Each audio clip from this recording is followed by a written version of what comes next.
السلام علیکم۔ سورہ توبہ کی آیت نمبر 112 میں اللہ تعالیٰ نے ان لوگوں کے اوصاف بیان کیے ہیں کہ جن کے بارے میں اللہ تعالیٰ نے آیت نمبر 111 میں خوشخبری دی ہے کہ ان کو اللہ جنت کے انعام سے نوازے گا۔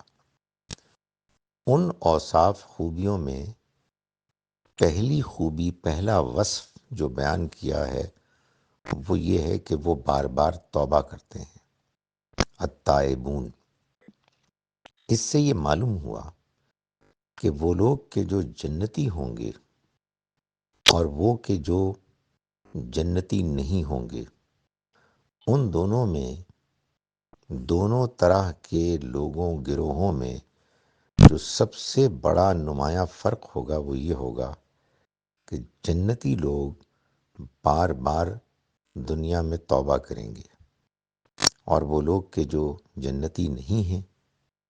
وہ دنیا میں توبہ نہیں کریں گے۔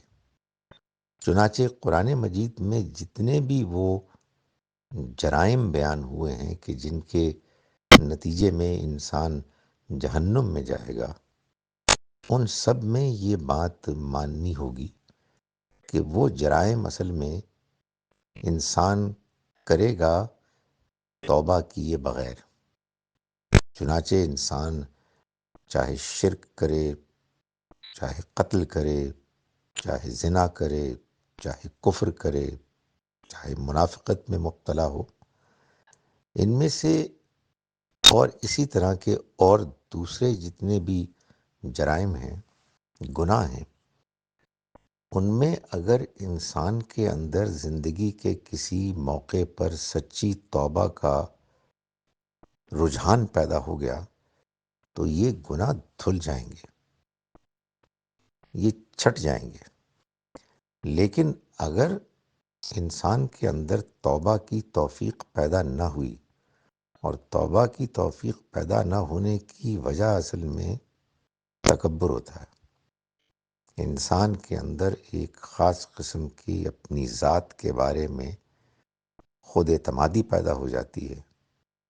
اور اپنے آپ کو انسان بڑا سمجھنے لگتا ہے، اور سچائی کو جاننے کے باوجود اس کے آگے اکڑنا شروع کر دیتا ہے، جس کے نتیجے میں وہ پھر توبہ کے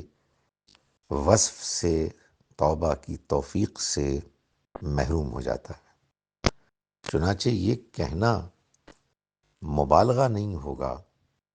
کہ اصل میں جنت اور جہنم کے درمیان اگر کوئی چیز ایک واضح فرق پیدا کرنے والی ہے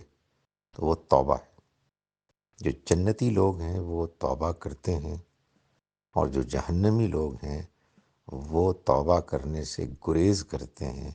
وہ غلطی کرتے ہیں، غلطی پر اصرار کرتے ہیں اور تکبر کرتے ہیں۔ جنتی لوگوں سے جب غلطی ہوتی ہے وہ توبہ کرتے ہیں، وہ پچھتاتے ہیں اور اپنی اصلاح کرتے ہیں۔ جہنمی لوگ چنانچہ تکبر، ضد اور ہٹ دھرمی میں مبتلا ہوتے ہیں، اور جنتی لوگ اپنے اندر عاجزی، انکساری اور اپنے گناہوں کا اعتراف پیدا کر کے اللہ کی رحمت کا مستحق بنتے ہیں۔